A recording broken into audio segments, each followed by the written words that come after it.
Welcome to T-Smack, home of the T-Smack. May I take your order?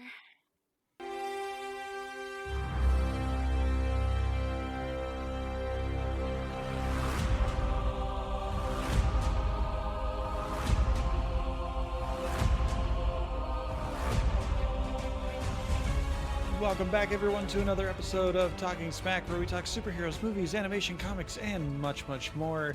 And first and foremost, Merry Christmas to all those who celebrate. This episode's coming out on Christmas Day. So if you're spending time with us on Christmas Day 2024, yeah, that's the year we're in. It still doesn't sound like a real year. Thank you for choosing to spend a little bit of your day with us. And to those who celebrate additional holidays, happy holidays to you as well. Happy New Year. We will see you next week for our 2025 Smackademy Awards episode. But this week, we are talking about the big news of the week, and that is the Superman trailer and the big news from the week before, where Sony had a big bust of a film, but they also released a big trailer that a lot of people were talking about. So, like, how Sony can kill two birds with one stone is beyond me. But I am joined, as always, by my co-host Alex. Alex, how are you doing? I'm doing fantastic. I feel as speedy as a hedgehog running down Mufasa with the rest of the wildebeest. It is a great day to be me. Don't forget to transform and roll out with that one. I'm so happy to see that Mufasa is tanking heavily at the box office. hmm Not for any ill will towards like the creative team or anything like that, but that movie is such a microcosm of I didn't order this that Hollywood keeps throwing at us. It's so true, but I see someone in the background holding their tongue. Matt, you can unleash it. You have a voice. You can be heard, sir.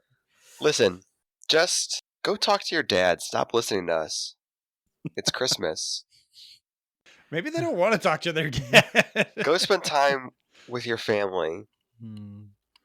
Or maybe your found family. Go talk to that weird guy down the street, you know? Maybe we are their found family, Matt. Did you ever think of that? That's the saddest thing I've ever heard. I mean, that's podcasting, isn't it? You're sitting around listening to these people that you're like, I could be friends with them. And then you just listen to them talking and you go, wow, they're a bunch of idiots. I could be smarter than them. That's true. That's true. You know what? I will be your Christmas dad if you need it. Not like that. You won't be my Christmas daddy?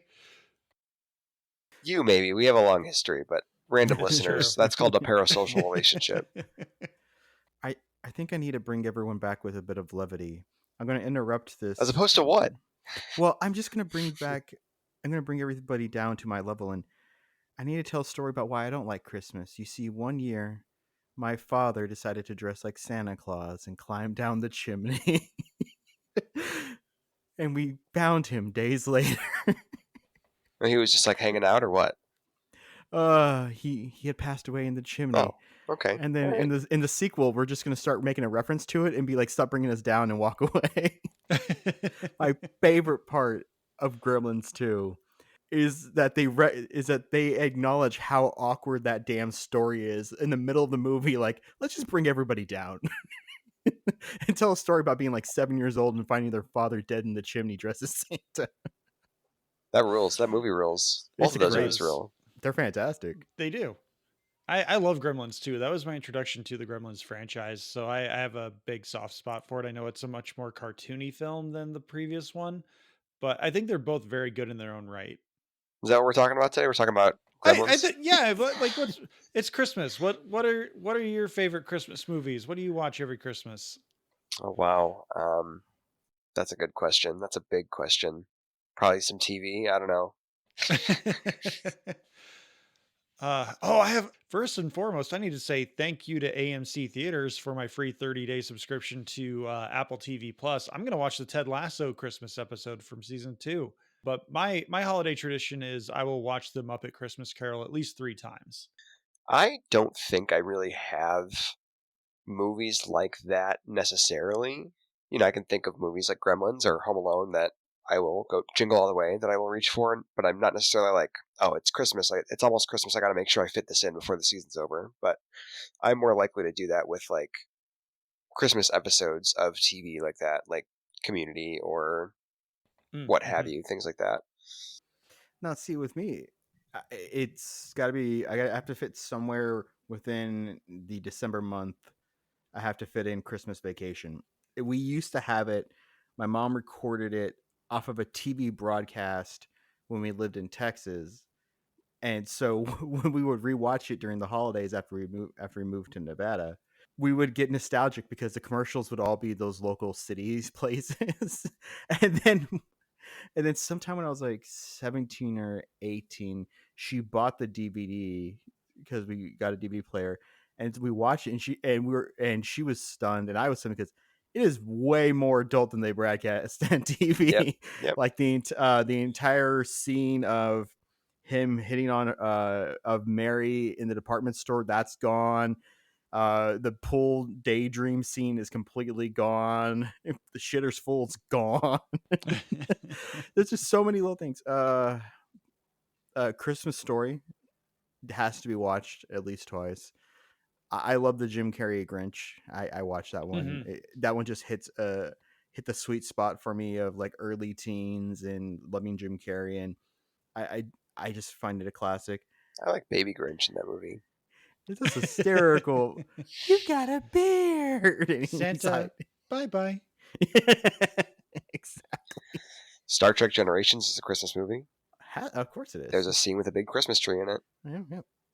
Let me see. I'm up to watch 4 or 5 of my Die Hard rewatch. Okay. All right. Because that's a Christmas movie. Hard disagree, but I'm not going to have that fight tonight. Yeah, we're not here to do that. So with that, before we start antagonizing each other a little bit, let's hear from Justin over at the Movie Wire, and when we come back, we're going to break down a couple trailers. We'll be right back. Justin agrees with me. In a world with so many movies to choose from, one man has created the go-to podcast for reviews of hot and trending movies, so you know what's worth your time. The Movie Wire Podcast with host Justin Henson. Hear Justin's movie verdict wherever you listen to podcasts. Tune into the Movie Wire today. Antagonizing people that you care about is like what Christmas is about to some degree, isn't it? To some degree. I do wish that Alex, I wish you had timed that better, and I wish I had the record scratch Movie Wire promo. I would have stopped it right there and be like, nope, if Justin agrees with Alex, we're not doing it. Then we wouldn't have to do any extra editing. But that wasn't the case. I explained the joke, so it's hilarious. It's like it's explaining the joke you would have made if circumstances were different is like telling the joke itself, if you think about it. In a certain point of view, yeah. See, I think if we're talking about getting together with a family and antagonizing each other, I think that's Plane, Trains, and Automobiles, because I love that movie. But that's a Thanksgiving film. Yes, but that's why I said the holidays. Yeah. I consider Thanksgiving through the end of the year the holidays. When people say Happy Holidays, that's what we're talking about. All the holidays that fall in between. Yeah. Finally, we can agree on something in this life. Speaking of controversial, Matt, the Game Club Pod is doing 30 Days of Podmas, and in one of their more recent episodes, they watched the Star Wars Holiday Special.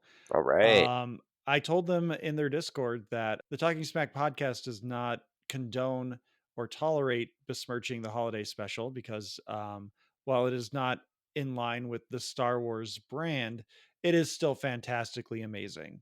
It's great. So I just needed to put that out there and let Joey, Tim, and Alex know that while their opinions are appreciated, they are wrong, but you are entitled to feel the way you feel, but you're wrong. There's an old man Wookiee who watches porn in his living room. B. Arthur's there. See, this is how we know that Disney has lost all their mojo, because if they gave a shit about Star Wars, they would release the holiday special in a 4K restoration as one. See, I don't think George Lucas will let them. And they're clearly trying to bury it because they released the Lego Star Wars holiday special. Oh yeah, no. I know they're trying to bury it, which means they have no more gumption. They were as strong of will as they used to be to release Aladdin 3, Jafar's Revenge, or whatever the hell the thousand, that's stuff gumption? in the 90s. Is that gumption? Yeah, because they were so diehard. We don't care about our product. We just want money. Okay, I see what you mean. I think the Aladdin films are a bad example of that, though, because those are good. Oh, okay, the second one without Robin Williams is terrible. The third one, like, was it the 1,000 Nights or whatever? That one's not bad. But I'm just saying, they would release it in a 4K beautiful restoration just so that George Lucas can have a conniption fit and just be like, go on Twitter and Twitter and Blue Sky and everything and just be like, what have you done to my legacy? I buried that. I bought every print and destroyed it. It only survives from VHS copies. And then, the mouse goes, but we like money. I would not be surprised if like that was a stipulation of the sale. Like, you cannot release this. This is my one ask, plus all the money you're giving me. I think they have it queued up in their restoration filters where the minute George Lucas is announced as dead, they will release a 4-pack of the original unaltered trilogies and the holiday special. Oh, can you? And they'll release it as the George Lucas deathbed box set. They won't call it that. No, but that's what it should be dubbed. No, that should be the like co-announcement. It's like George Lucas has passed away, and then right underneath that with like an ad space banner is buy the the original 4K restoration cut bonus disc Star Wars Holiday Special. You got to let the body get cold first, like. No, the only cold body that is allowed at Disney is Walt's. So that's a great transition, Alex. I was going to offer like a coin flip to see which trailer we'll talk about first. But since we're talking about dead bodies, let's talk about 28 years later. We should talk about that. We should talk about the better one last anyway. Yeah, I don't know. Some people might tune out if we're not talking about that thing first. But I do think we saved the best for last in this case. Hard pass, but okay. So I am unfamiliar with the 28 Days, Weeks, and Years Later franchise, which I know the Years films are being filmed as a trilogy right now because everything is an IP and everything is a trilogy and a sequel now. So Alex, I'm going to kind of let you take the lead on this one because the 28 franchise, I guess we'll call it, has always been on my radar, but kind of like the Planet of the Apes. I think I said this last week. It just keeps falling by the wayside. I forget about it. And I'm like, oh yeah, I've been meaning to watch that. Okay. So, there were 2 movies. I remember seeing them both like twice, and they're about fast, angry zombies. Next question. Well, is the first one more like it's a rage virus? They're not like necessarily zombies. It's That's like the way they explain it. Every zombie. It's a way to get around saying zombies. Yeah, every zombie movie has that where like here's the thing that explains why we're zombies that isn't using the word zombie. Using the word zombie, yeah. Yeah, I mean even what is it? Shaun of the Dead, they refuse to say zombies, and then when like one of them starts to say it, he goes, we don't say the Z word. Yeah. That's right. Yeah, it's a rage virus that somehow mutated, and the 2 main quirks of their non-zombies are that it hits really, really quickly within like 20 seconds. And you are into this murderous rage where you just charge to kill. And their zombies are supposed to be based on the human biology, so they actually can starve to death. Right. And so that's kind of what happens with Cillian Murphy's character is he wakes up out of a coma somehow. Everything around him has gone to shit because it's been 20 days. And the pockets of humanity in the UK are hiding up in different areas. And that's where they've begun to figure it out. Like, if we can just wait them out, we might be okay within like 5 to 6 weeks. But of course, everything goes to hell and doesn't quite work out that way because they keep repopulating their numbers by finding people. Right. Yeah, and if you've ever heard, it became a very big touch point. Alex mentioned that they are the fast zombies. So like in the 2000s, especially when in 2010s when like zombies had their moment, there was like a big debate among those dorks about, do you like classic zombies or fast zombies or whatever? And that's, unless I'm mistaken, I'm not a big Zed head. That's all because of 28 Days Later, and it's a bunch of guys charging at you and pummeling you instead of like a bunch of like a slow moving horde. Yeah, like the 28 Days Later really allowed that argument, and then I think it was the next year, or maybe it was a year after that we then got the remake of Dawn of the Dead, where they did the same thing, where it's like, cool, our zombies can be quick, yeah. They have human biology. Why can't they just run? Right. That kind of thing. And so now you definitely have the arguments of is it a slow thing? is it a fasting? And then we have what is it? World War Z treated them like an ant colony hive mind where they could like Yeah. build on top of each other. We get that beautiful, probably the only good shot in that film of them scaling the outer walls as they're assaulting Jerusalem, and their bodies are piling on top of each other until they're climbing up and over, which is a really Yeah. cool shot. Yeah, that was like the only marketing material they had for that film. Yeah. But in terms of like the IP of what happened is that they did 28 days later, and Danny Boylan and Alex Garland, the director and writer, did not really have full creative control, and they weren't really even consulted about the next movie. It just did well. They originally had a trilogy idea of 28 days, 28 weeks, 28 months. And then Danny Boyle blew up with his Oscar stuff. Alex Garland did all his stuff, and the rights kind of lapsed. Like they weren't even on streaming for a very long time, the two movies. And then they eventually negotiated rights to come back, and yeah, now it is an IP in which they're going to do a trilogy of 28 years later. One of the interesting things was with the announcement of the trailer coming out that they announced that 28 days later would finally be available to actually stream, and they were going to actually reprint some Blu-rays for it, because it's actually been really hard to get a hold of unless you catch it on TV for the last like 10 years or so. Like most of the Blu-rays are out of print by now. Yeah, if you didn't I've- catch it when it was like new, it's hard to come by. Yeah, I've seen people in corners of the internet saying stuff like 28 weeks later hasn't been on shelves for like years at this point.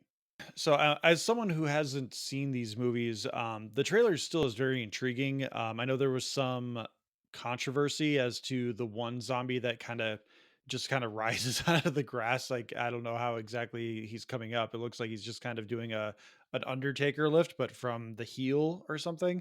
But the internet immediately thought that it was Cillian Murphy, partly because Well, it looks kind of like him, doesn't it? it does. I mean, it's got the cheekbones and everything, but I know what is it, the content generator? I don't know what you would call them, but discussing film, they're on all the social media platforms, and they try to like be the first ones out to post things about new trailers and image releases and stuff.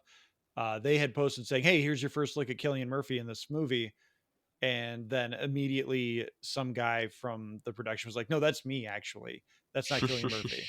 And there have been like set leaks of Cillian Murphy in costume on set, so like there is a little bit of misinformation or speculation, rumors going around. We don't know exactly what's going on. It would be a ballsy move to put him in the trailer and be like, "Yeah, that character's dead." Right, because that's what a lot of people were kind of annoyed about, is that he wasn't the lead of the second one. But like I said, they didn't. Danny Boy and Alex Garland really didn't have a lot of creative input on it. It was just announced, and now they have said definitively like, oh, he's in them. He's part of it. He's not the first one, but he's in the second one. And whoever cut that trailer, I have to give amazing props to, because using Boots, that poem by Rudyard Kipling, and the Taylor Holmes recording of it from like 1916 or something like that, with that music and recut, is fantastic. It's haunting. It's Is very eerie. brutal. Yeah, I mean, it's a good trailer. I will say that, like, before I watched it, and I'll admit that I watched it mainly because I was going to be here. I really like 28 Days Later. It's a great movie.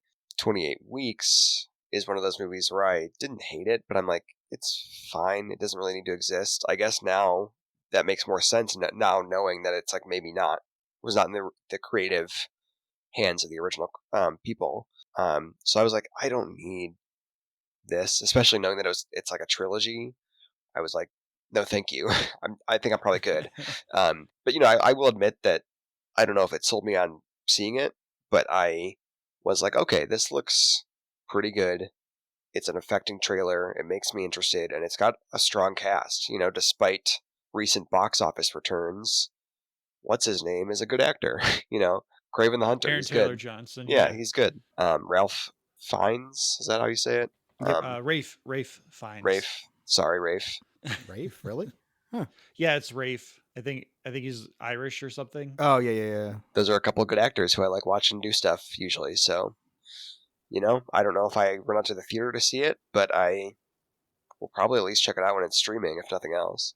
I'm willing to give a little bit of trust to this one just because they had a plan originally, Sure. and things went a little sideways. But I do fully admit that it was the music, the words, the editor.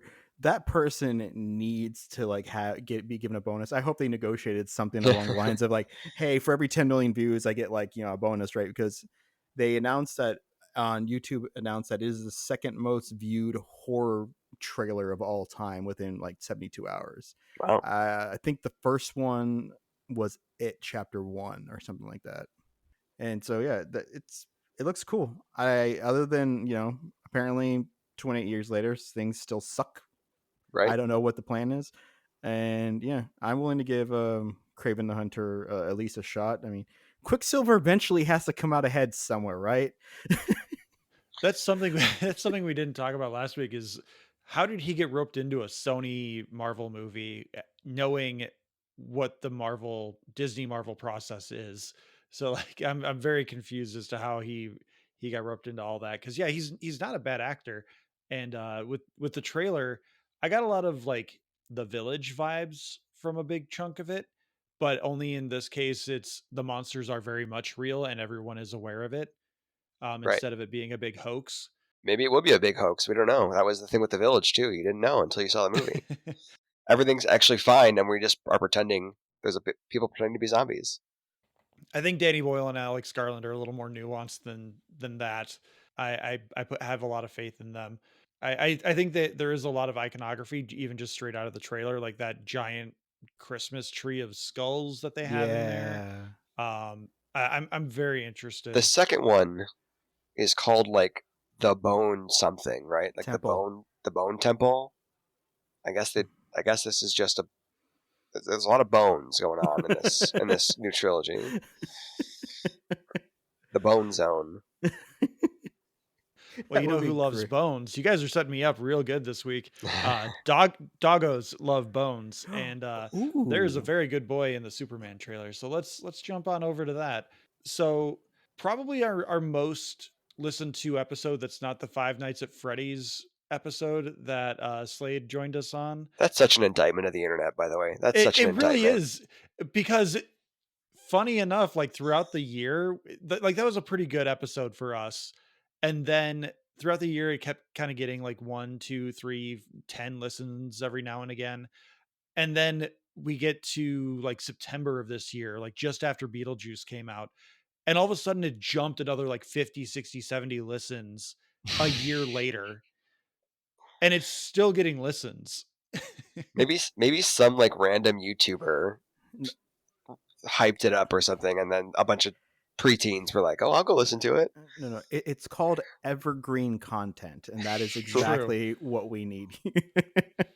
Yeah, it's true. But our second most listened to episode is the DC movie slate announcement that happened almost a year ago at this point. When James Gunn put out a big thing in January of this year, laying out the details of his Gods and Monsters phase of the DCU, and Scotty and I broke that down. A lot of it was very James Gunn. You had the Creature Commandos, you had a whole bunch of other stuff where James Gunn lives in the bottom of the toy box with these superhero movies. He loves his C and D list characters. And I think based on this trailer, so let's go first into what are our thoughts on the trailer. I think this trailer is going to kind of do, or what this trailer sets up for an expectation for me is that I think James Gunn is going to kind of Captain America Superman, where I think similar to Captain America, I think Superman works best in an ensemble. If you just leave him to his own devices, where he's just a solo machine with occasionally bumping into Lois Lane as either or both Clark Kent and Superman, audiences will find him a little dull. Not that he is, but that's how he tends to be presented. And I think by making him work with other superheroes, you kind of establish him more as that idyllic superhero and show why he is useful on a team as well and not just going to be a powerhouse throughout the entire thing. But Matt, as our resident comic expert and Superman aficionado, I'll let you go next. Yeah, obviously it's like basically the epitome of a teaser trailer, right? Where it is giving you glimpses of the thing without any context whatsoever. Aside from the fact that it's a Superman movie, it gives away no plot whatsoever, which is, not bad in my opinion, but so it's hard to say what any of it actually will amount to, right? A good trailer can be cut for a bad movie, right? It is a thing where I am very curious. One of the things that has come out that may or may not have been announced at the time you guys did that episode and is clear in this trailer is there's a lot of, and like you just mentioned, there's a lot of other DC superheroes who will be appearing in this movie. And I'm sort of waiting to see what that looks like, right? Because on the one hand, if DC comes out and says we're restarting our universe, we're going to try again, and our first big one's going to be a Superman movie, and it's going to have a bunch of superheroes in it. My first reaction is I'm not so sure about that, right? I don't know about that one. However, I'm willing to give James Gunn a lot of benefit of the doubt. In my opinion, at least, he hasn't steered me wrong yet, really. Basically, everything he has put out that I've seen, at least, I've not seen all of his indie stuff, like Marvel and with DC. I like it, Some less than others, but I think it's all pretty good. So I'm sort of, on that regard, waiting to. I don't know what to think of it. My expectation is that, like, I think James Gunn knows he has to, like, nail it, as if at all possible. So, like, my hope is that these are kind of like glorified cameos, right? Where what we're establishing is that the DC universe, like, exists.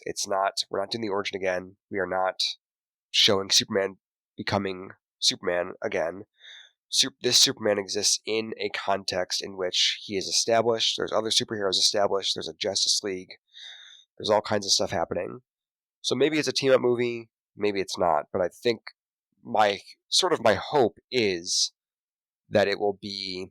We're gonna have a couple scenes, maybe a big action set piece with a bunch of these guys, but it's mostly still going to be a Superman movie. We're just really using them to get some cool To action. establish that there's a bigger world. And Yeah, I do know that they have confirmed that Mr. Terrific, his name, Eddie yeah, Gathegi, excuse me, Eddie Gathegi playing Mr. Terrific. They have confirmed he does have a pretty significant role in the film. But other gotcha. than that, yeah, we don't know what Nathan Fillion as Guy Gardner Green Lantern or Isabella Merced as Hawk Girl. We don't know exactly what kind of roles they have. But I did pull up and Alex, we'll get to your thoughts in just a second. I did pull up the Variety Easter egg breakdown for the trailer. They had like 17 things to know about the trailer. And this made me laugh because why would you do this to Isabella Merced? So they have Nathan Fillion, brackets, Castle Firefly. They're crediting things people would know them from. Isabella Merced, brackets, Alien Romulus, Madam Web. Guess those are the You most. you can't say Dora the Explorer. You like, why do you got to do that to her? One of the ways that I know Gunn's heart, at least, in the right place, aside from stuff like, oh, we're doing a movie with crypto and we're gonna give him the trunks, is when they announce, like, Nathan Fillion's gonna be in this movie in some capacity. He's gonna be playing Guy Gardner. My expectation is, okay, it's just gonna be Nathan Fillion, noted handsome man, kind of a goofball, and he's gonna be wearing, like, something resembling the, like, Guy Gardner clothes, like the jacket or whatever, and that's gonna be it. But this They're guy going full bowl cut. shows up with the fucking bowl cut straight out of the 80s, which, like, all right, you're just going for it. So, respect. Alex, how did this trailer hit you? I have faith that John Cryer is going to do all right as Lex Luthor. Terry Hatcher looks fine, as does George Reeves. So I'm not really too worried about that. I find the Trunks kind of an interesting look, just because when he's laying on his side for the majority of the trailer, it looks very awkward. Like they just look like they're fitted weird, which is the problem. But my thing is, this trailer did nothing for me because the very first scene is a classic James Gunn thing. Superman is laying there bleeding out, beat to shit, and coughs up a big ass loogie of blood. I'm like, yep, that's James Gunn. James Gunn does not know how to be subtle. And in my opinion, of the last 3 movies he directed, which were the Guardians of the Galaxy movies, not counting Suicide Squad because that was terrible, Did he but do the? Was it Brightburn? Was that the? he wrote Brightburn. What he wrote Brightburn? Okay, Yes. I wasn't sure if he had directed that or not. I know that one was What If Superman Was Evil as a Child. Yeah.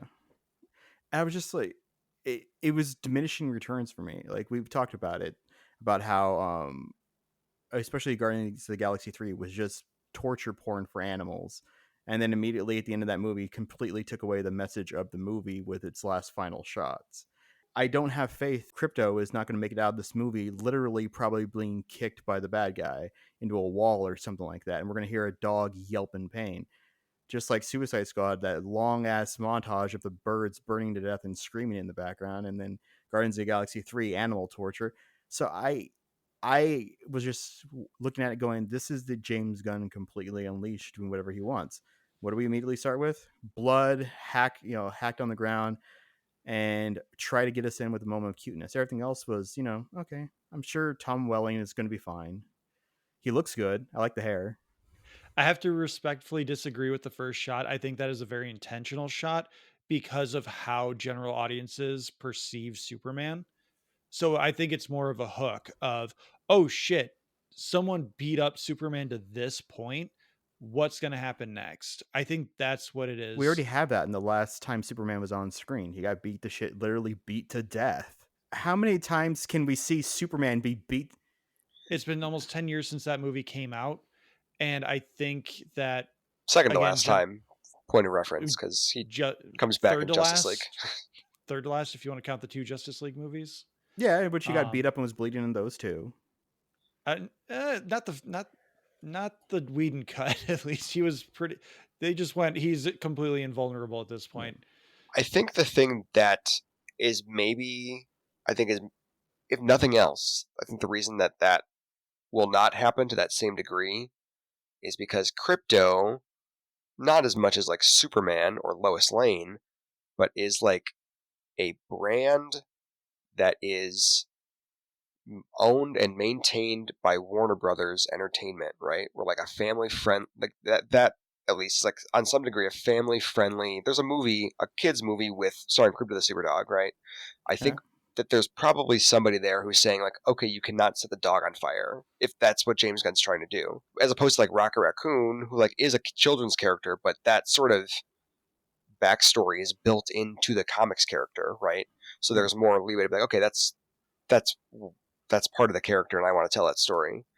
And who knows, right? Maybe you're right, but I suspect that if that is going to happen, it's going to be very mild and will not be a very large moment. But I mean, who knows, right? That's the thing, is like this trailer says so little.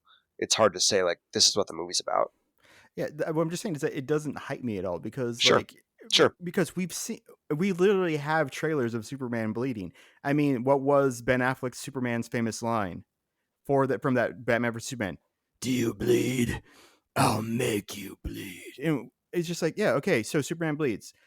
Then we're not getting a story that I would like to see. I don't want to see another version of Superman where everybody throws up their hands and goes, he's too powerful, he's boring, we can't do anything with him unless we beat the shit out of him.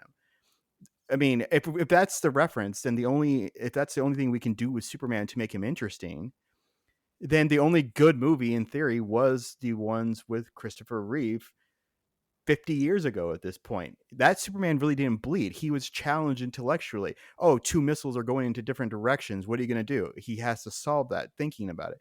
You have to challenge Superman in a way that's not hitting him. That's why I wasn't excited about it. Sure. The rest of the trailer it looked okay.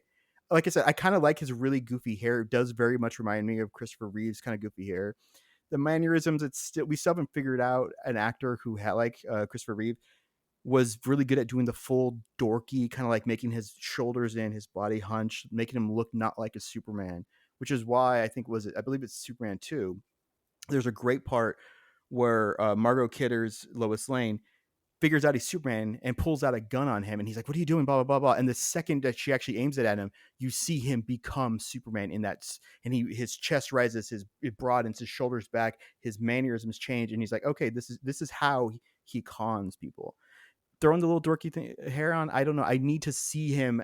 Does he nail both personas? Well, and some of that is like, this is getting into like deeper stuff than is maybe relevant for this conversation, but there's like lots of different ways that dichotomy is presented in comics and in movies and TV, right? Where like, I think especially when the Reeves movie comes out, the Christopher Reeve movie, the original, it's very much at a time when the idea is, this is reductive, but Superman is the real person and Clark Kent is like a disguise he puts on, right? Yeah. Which I think is, he's very much channeling that, and like he's doing great at it, obviously. It's iconic. But I think that's a thing that maybe is not, I think the thinking on that has changed, or at least there's more ideas in there. So like maybe it's not a thing where there is such a distinct transformation between the two personas. And I think depending on how that's presented, it would not necessarily be a bad thing. It would just be, assuming that they succeed in what they're trying to do, it's just a way that they could present the dichotomy in a way. Because I think there's an idea that it's less about how him specifically hiding and more like that people just don't really notice him, and he's just like a big guy that nobody ever thinks Superman would work a day job, because why would you, right? Oh yeah, no, I agree with that. I want this to be a good movie. That's just immediately my interest was waned by, like, I mean, Josh, you're right. By the time this comes out, it's been 9 years since Batman versus Superman: Dawn of Justice. Do I really need, for the second time in 2 years, to see the Man of Steel bleeding and beaten on the ground? No, I don't need that. We had that 30 something years ago when they did it the first time with Doomsday. That was the thing. We're gonna beat him until he's dead and kill off Superman. It's like, why do we need to hurt Superman for 30 something years now? It's just reductive at this point. I think it's just a trope of the genre, because as a movie and general audiences, you need the drama of him being physically and mentally beaten. How does he overcome these things that he's not used to? But to go back really quick with the Clark Kent thing, one thing I did notice, which is it's super subtle, and I've watched this trailer probably 10 times, so I'm putting a microscope to this thing. One of the things I noticed is that I'm forgetting his name now. Who's playing Superman this time around? David Cornsweet. David Cornsweet. One of the things that he's doing with his Clark Kent persona, at the very least, I don't care for the glasses. I think they're a little too ostentatious. Like they're a little too like "Ew, I'm a nerdy." But he's pushing his jaw forward a little bit, because like when you see him as Superman, he's got the square jaw, he's got dimples, like he has that superhero jawline. Whereas the few times we see him as Clark Kent, his jaw is kind of like almost like he's pushing it into an underbite. And I think that's part of what he's doing to kind of add a little bit extra to his Clark Kent, because there's one shot in particular where he's turning around to look at Lois in the trailer, and I'm guessing he's probably more likely getting called at by Perry White, or he's seeing Lois for the first time and it's like a flashback or something. But I do think that there is going to be some physical manifestations that he's going to tweak into his Clark. And in this case, I think one of them is going to be trying to like round out his jawline by maybe pushing it forward a little bit. And I think if that is the case, or maybe I'm just finding stuff that I want to find, I think that's a pretty cool thing. No, I will say that the suit looks pretty damn good. Actually, I really find it intriguing that they haven't done the Marvel thing where they've over texturized it, where it kind of looks like someone decided to make a super suit out of a basketball. Like, it actually looks good. The S looks good. The cape looks nice. I did find it charming that Crypto grabs it by the cape, and apparently he's going to drag his ass back to the Fortress of Solitude. Like that. Like, I want to see that sequence. If we see Crypto barreling forward like a freight train with all that snow, I want to see at least a little bit of humor of Superman bouncing across the snow as Crypto's like full on just high speed dragging. Well, I'll say this. Like, I think, it seems like maybe the big difference between you and I, Alex, is maybe there's a little less faith in James Gunn as a director on your end, just because I think the Suicide Squad was great. I only saw it the one time, but when I watched it, I really loved it. I like all three of those Guardians of the Galaxy movies to greater and lesser degrees. And based on what the things he has said, for the most part, it seems like he kind of knows, kind of gets, at least in the general area of what a Superman movie should be. So I think I see Superman, and we may be overanalyzing this one shot too, is part of the thing. We have no context for what it is. But I see Superman laying and bleeding on the ground, and I think it's notable. But I think I don't immediately jump to that's what this movie's about, because I just see that as it's an action movie to some degree. There's got to be some action at some point. You have a moment where even Superman, even if it's not about him getting his ass beat and watching this guy suffer, he has a moment where maybe he goes up against the guy in the first act and he loses, right? Because otherwise there's no movie. So I'm sort of just if it is the movie that puts in your head, I think that we are on the same page, right? That's not a movie I want to see.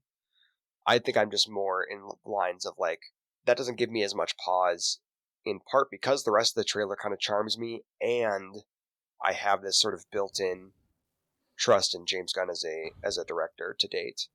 Yeah, I can see that. I will say Nicholas Hoult Great. looks really weird. Like he already has this kind of interesting kind of face, but you add the bald head to it, and it's creepy. Which I think works in the favor. Because Lex is so often portrayed by a really attractive man like Michael Rosenbaum, who, when he has hair now that he's no longer on Smallville, I'm like, you should keep it shaved. Nicholas Hoult, though, is so he is a guy who is extremely good at playing charming psychopaths. If you've never seen The Great, he's great in the TV show The Great. Mm-hmm. The movie The Menu. I was about to bring up The Menu. Yeah, that's a great one of him being a charismatic psychopath. Yeah, so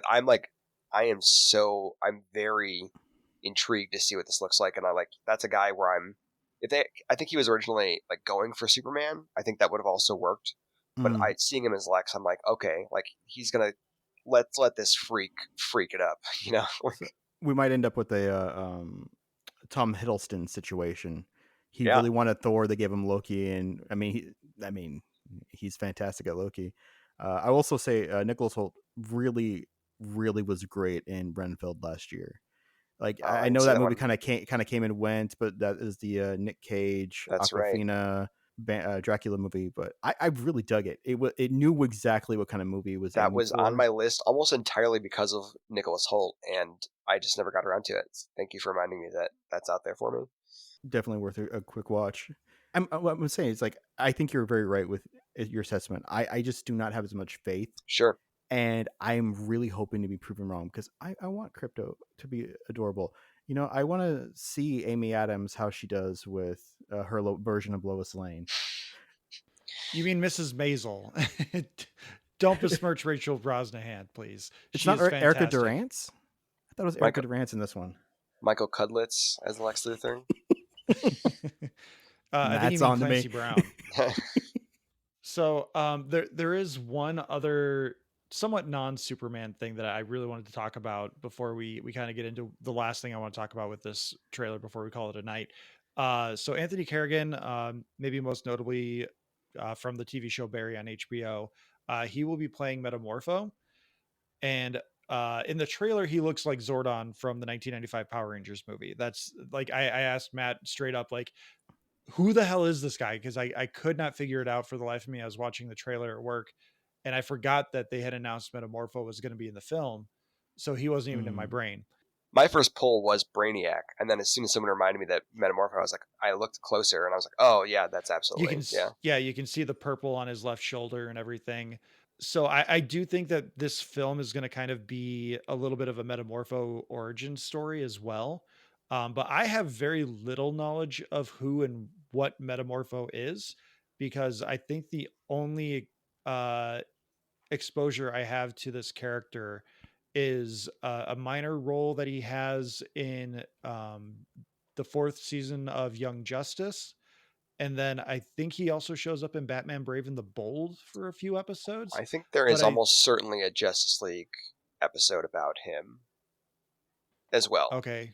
So Uh, I I did do a little Wikipedia research. I know he does tie into is it Stag Industries? yeah, There's a shot of Superman at some point in the trailer where he's kind of huddled over, and behind him you can see he's at Stag Industries. So I'm wondering if like part of Metamorpho's origin story is tied into what's causing everyone to be upset at Superman in the trailer. And then I, I I really hope it's not a like Batman v Superman sort of thing where I don't know what Metamorpho's power scale is supposed to be, but if he's like the guy in the suit that's fighting Superman in like the baseball stadium and stuff, and then at some point they kind of have a moment where they just kind of finally talk stuff out and they like Metamorpho has a face turn. I really hope that's not the case. I really hope it's more just like Superman using the Fortress of Solitude to kind of help and try to heal Metamorpho. sure. But Metamorpho is a guy that again is in that bottom of the toy bin James Gunn guy. He is one of those guys, and if I'm going to say this, and then if you turn around and ask me, like, oh, so what Metamorpho comics should I read? I can't tell you. But he's like one of those like really great, like Silver Age ass, like just goofy characters where it's like they're just like throwing stuff at the wall in the 60s and 50s and just like whatever. Here's an idea. This guy's an elemental guy and he's got all kinds of weird colors and he's just I love him just in that regard. But like I said, I couldn't like point to like a Metamorpho story that would kind of unlock the character. The Wikipedia page I looked at said like Brave and the Bold numbers 15 to 17 or something like that is an arc for him. Yeah, like I think he's one of those guys. I don't know if he ever had his own. He must have had his own book at some point, but in the 50s and 60s especially, there's this period where a lot of guys that end up being DC mainstays are just like, you know, tons of comics have 3 or 4 stories in them every issue, and there's just like a cycle of guys who like this is Metamorpho's got a story this month, and then so I mean, so on and so that's on. how Spider-Man came to be in Amazing Fantasy Yeah, was yeah, it just happened to be his turn in the cycle, and oh my gosh, he blew up. yeah. And that said, I'll get off this in 1 second, but I think as of this recording, I don't think it's out yet, but Al Ewing is like about to launch at DC a Metamorpho, I think, miniseries.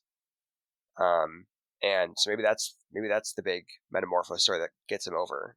But like if you know me at all, I don't know. I may have talked. I'm sure I've talked about it on the podcast, but Al Ewing is like one of those all-time great comics writers for me. So I guess free plug for DC Detective Comics. Here's your free plug. So the last thing I wanted to talk about, and maybe you guys don't need to have too many opinions on this part, but there's a post by Adam Miller in one of the Facebook groups that I'm in where he was inspired by this trailer to go back and look at the last two Superman movie trailers for the previous two Superman movies, being Superman Returns in 2000. I think that trailer came out in like '05 with Batman Begins, and then Man of Steel, which premiered in front of The Dark Knight Rises in 2012, which I find really funny that they're both Batman movies.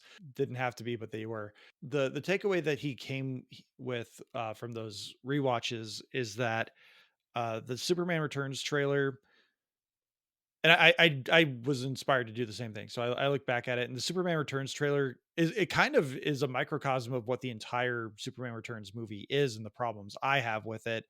That being, it's just an extension of the Christopher Reeve movies, saying there's a 5-year time jump, but there's like a 30-year technology gap that it creates. The trailer for Superman Returns, it takes Marlon Brando's Jor-El monologue from Superman 1977 and just plays over the entire thing. And it is pretty much just, oh, we're just doing Christopher Reeve Superman again. We're just going to try and disregard Superman's 3 and 4 and go on from there. And then the Man of Steel trailer, which is such a hard turn from Superman Returns, because I do feel like Superman Returns still kind of treated Superman like almost like a holy property, like sort of like what Disney's doing with Star Wars, where like like this is something we do not tamper with. This is a formula we don't change. Man of Steel kind of changed it a little bit, where it's very much more about Kal-El because Zack Snyder hates Clark Kent. It's very much more about him being like a nomad trying to find his place in the world, and it ends with him flying off because he has found his place as Superman. It's not entirely a hopeful trailer, and I think most of the iconography from Man of Steel is in this trailer. So like it doesn't, having the benefit of hindsight, it doesn't leave a lot to the imagination in terms of what is this movie about. I think I walked away more from Superman Returns being like, yeah, I can definitely see myself thinking like that could be a good Superman movie. Whereas with Man of Steel, I think I'm still a little tainted with what the end result was and how just some of the imagery leads to some really stupid storytelling decisions. Like just openly having Pa Kent be like, yeah, let those kids on the bus die, please. Like hide your identity. Like that being a focal point of the trailer, and then knowing that in the movie he never is like, not like, yeah, I saved those kids for a good reason. The movie almost always constantly feels like, and I'm not here to relitigate Man of Steel, I'm just on a tangent now. But Man of Steel just always feels like Clark is always just on his heels or on his toes about like, do I need to reveal myself? And even when he finally does reveal himself, it never feels like a decision that he made. He was forced into it by Zod showing up in his crew. So it just, that one is a little harder to have fresh eyes on just because of what I know comes afterward. Here's my immediate reaction to that, and it's out of left field. It's not what you're expecting to come from me. Not what you're setting me up for. June 2025. Talking Smack.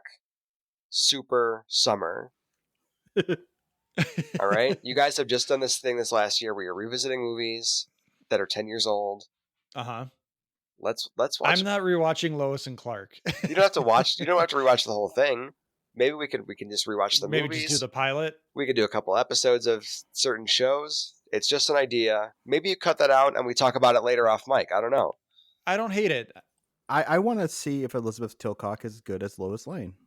You know, and I'll tell you what. I just watched 4 seasons of that show. She is. That's fantastic. I loved her in You know Grimm. what? You know, I've actually never seen a full episode of Smallville. All right. You haven't? Somebody save you. Oh my god! Somebody save him. I don't care how I never you had do this. I don't know how, but I didn't have somehow Matt and I did not have the same cable package, and I never had the CW. Like I had to go to his house to watch Buffy. I was gonna roast you for not knowing it was the WB, Josh, but I forgot about that. Buffy was also on But WB, so I think One I season. started watching Buffy after the CW changeover had happened.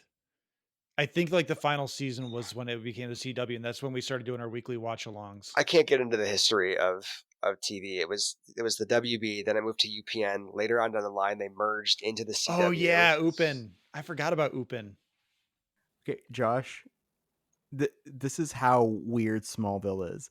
After the Fast and the Furious came out, they had an episode where kryptonite was used like NOS to superpower cars. There's an episode I think where there's the beauty of that show is like the kryptonite is like the engine that keeps it going, right? Where like it's the thing that hurts Clark, but it's also the thing that gives people. Doesn't he get like a puka shell red kryptonite necklace at some point? Yeah. Yes, it's the thing that gives like all the baddies of the week. Superman's got to fight somebody every week, 20 episodes a season.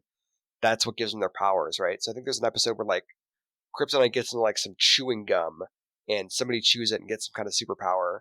There's one guy who like really loves bugs and he gets into a car accident and him and his bugs are near some meteorites and then he gets bug powers and becomes a bug man.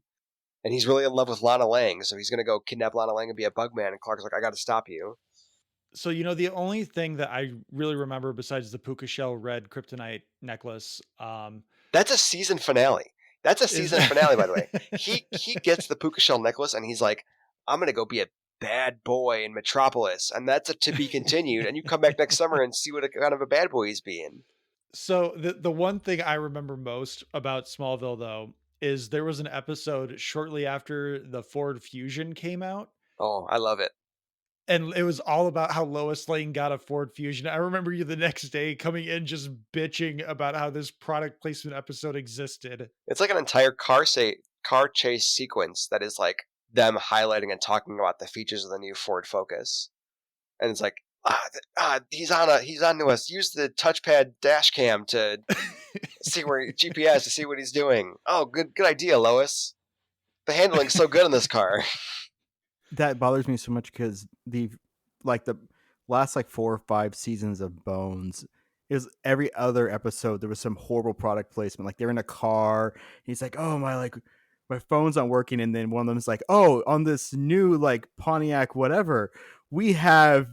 We have a GPS through the car, voice activated, and like hits the OnStar button or some crap, and it's like, take us there. And he's like, good. I'm like, oh, it's so, oh, you guys can't be, there's subtlety to this. Oh, One of the man. most recent episodes of Old Ghosts TV. did that to me. Last week's episode or something, or maybe it's 2 weeks ago. This guy comes Was Jade, in. is he playing Marvel Rivals? This guy comes in and says, your Amazon Prime delivery package is here. Does anyone want to sign for it?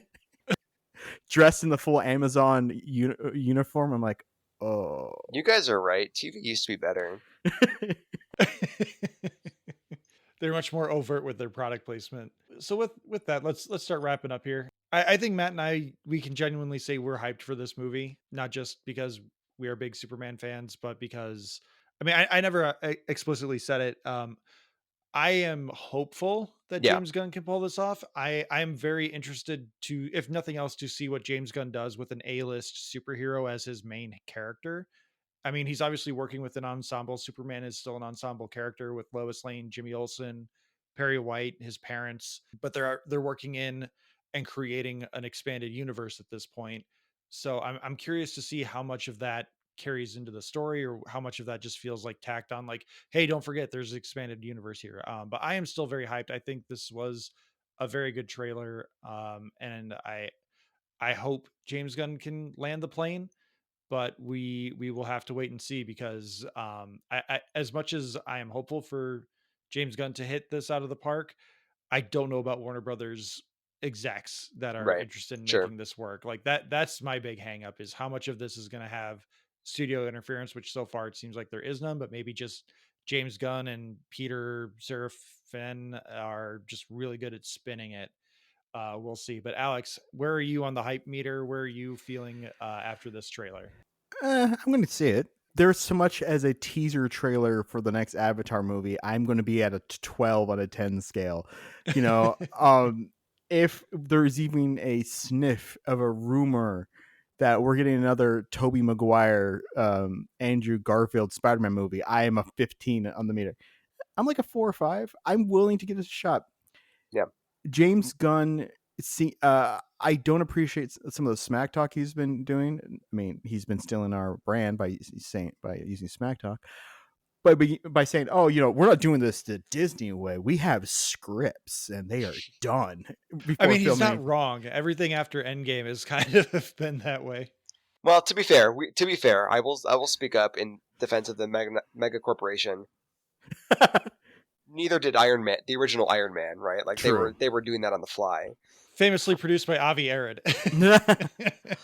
There's behind the scenes stuff of them like just working out scenes, and in one of them, like half the time, Robert Downey Jr. wanted Tony to like be manhandling people, like that interaction that they had with him and is not Jebediah, the bad Obadiah. guy Obadiah, yeah.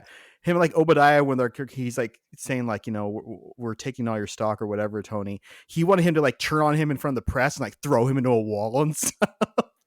And they're like, hey. I'm like, I don't think he had a beat on Tony yet. Yeah, right. But yeah, I'm going to see it. I want it to be good. I'm pleasantly surprised at how good he looks as Superman. Yep. And I have faith in her to pull off Lois Lane, and it's great to see Gene Hackman back as Lex Luthor. The one thing we didn't talk about is the shot of the trailer, which I think most everyone has talked about. It's the scene, the moment of him saving the girl from like the exploding canisters. That looked cool. Apparently that is done like 80% practically. Like the explosion was done on set. The him sliding in was done on through a stunt practice. Like there's some green screen stuff, and they're obviously adding in extra canisters for dramatic effect. But for the most part, a lot of this film allegedly was filmed within its budget and within its schedule. There are reshoots that are happening allegedly. They are very like circumstantial. Like they're mostly just going back for like coverage than they are for story beats. But I think Alex, you had said that it seems a little bit longer than a typical sort of reshoot for that sort of thing. No, what it is that it's the James Gunn snark. He's like, I've never had, my last two films have been locked in the script. I did no reshoots, so it came out that there's like a few days of reshoots. He's like, they're not reshoots, they're coverage shots. Yeah, he has been a little arrogant in how Yes. he's been going about this, but I do think he also kind of seems to understand how important it is to get not only a Superman movie right, but to get this shared universe idea off the ground finally for DC Yeah. after 15 years of them throwing out the idea forever. Because there was a time where they were like, well, let's just do a Justice League movie outright in the middle of the Nolan trilogy, and we'll just have someone else be Batman. Audiences won't be confused. And then they scrapped the idea because they were like, audiences will be confused. Well, now they're like, okay, well, we've got the DC universe, and it's starting with this cartoon, but also Peacemaker is part of it, and then there's also the Batman universe, and there's Penguin, which is part of the Batman universe, and then we've got the Superman show, and that's over now, and then also you can go watch the Arrowverse on Max, and also Stargirl's over here. And then you got the Sonyverse, which is like, we have a Spider-Man shared universe, but we can't put Spider-Man in it. Audiences will be confused. Actually, it came out the other week that the people that decided Spider-Man could not be in those movies was Sony. I know, it's so funny. It's so weird.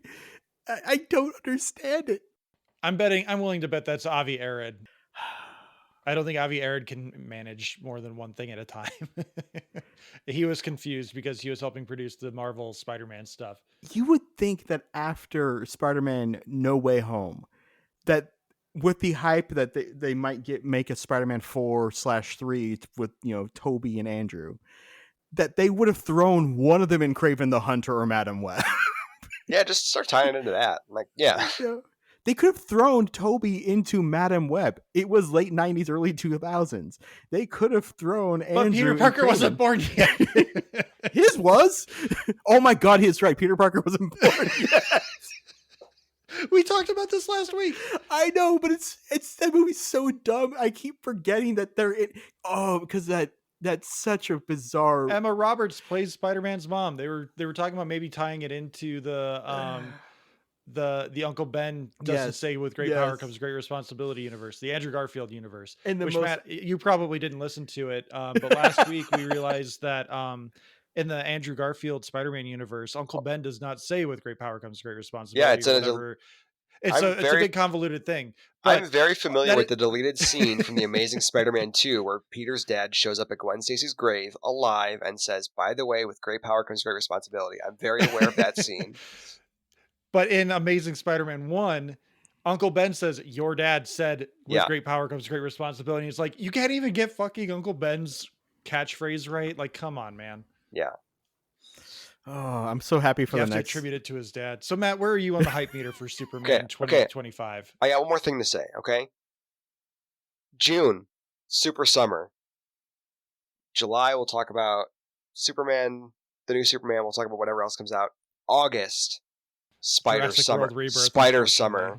Spider Summer. Okay, but we have to watch the MTV. Yes, yeah, Spider-Man yes. one. Yeah, with Neil NPH. Patrick Harris. Yes. Yeah, Neil Patrick Harris, Peter Parker. Yeah. Technically, a continuation of the movies. Yes, I know. That is the part that I love. Anyway, I'm down for it. Yeah, we just mapped out the entire year. I think I'm with you. I think I'm basically in the same boat as you, Josh. Where like I'm hopeful. I think I might be like based on what I know of you, Josh, and what you said, Alex. I might be the biggest James Gunn booster overall. Where like yes, I think I'm not like a super fan, but all of his Marvel movies, Peacemaker, Suicide Squad, I'm in for. So he's built that trust with me. I think if nothing else, he like has a good head on his shoulders with this stuff, and his heart will be in the right place. Maybe the movie will not reflect that. Maybe it could still be a bad movie, but all of that plus what we've seen in this trailer has me like, okay, I'm willing to give you the benefit of the doubt, and I'm hopeful for it. All right. Well, if you want to hear the benefit of the doubt or give your benefit of the doubt or your take on any of this, don't forget to join our Discord. Matt, let everyone know about it. Yeah, it's a Discord, which is a big old chat room. If you don't ever, know what one of those are, it's where we go to hang out and chat and complain and yell at each other. It's a good time. Come hang out. I'm basically Love each other. Yeah, I am basically, because I am not very good at my real job, I'm basically always there. So, if nothing else, I will see what you write. Alex, let everyone know where they can find us on the social medias, or at least what our handle is on the social medias. We are Talking At Smack. Talking Smack Pod. Yeah, exactly. Talking Smack Pod. And we are on that's all Blue this- Sky, Instagram, Threads. Facebook, socials. There's an Hive X thing that we social. really don't have anymore, but frankly, if you that's- want to get a hold of us, join our damn Discord, okay? Discord is the best way to find to converse with us. We're not that active. We don't have that much spare time. You can also email us at tsmackpod@gmail.com. If you have any questions, thoughts, reviews, concerns, whatever you might have. Thank you to Leo Allen for musical themes, Beppo for our original avatar, Retro Ale Studios for our Ricky avatar. Please like, subscribe, rate, review, leave a thumbs up on your podcatcher of choice, or if you're watching on YouTube, again, thumbs up. Alex, who's doing the remix? Taylor Holmes, because I love those Superman boots. Boots on Superman. And with that, Matt, Alex, thank you so much for being here. And most importantly, again, happy Christmas to everyone listening on Christmas 2024, our release day here. Otherwise, thank you again so much for listening just in general. Take care. Happy holidays. Happy New Year. And we will see you at the Smack Academy Awards. Bring your best tux.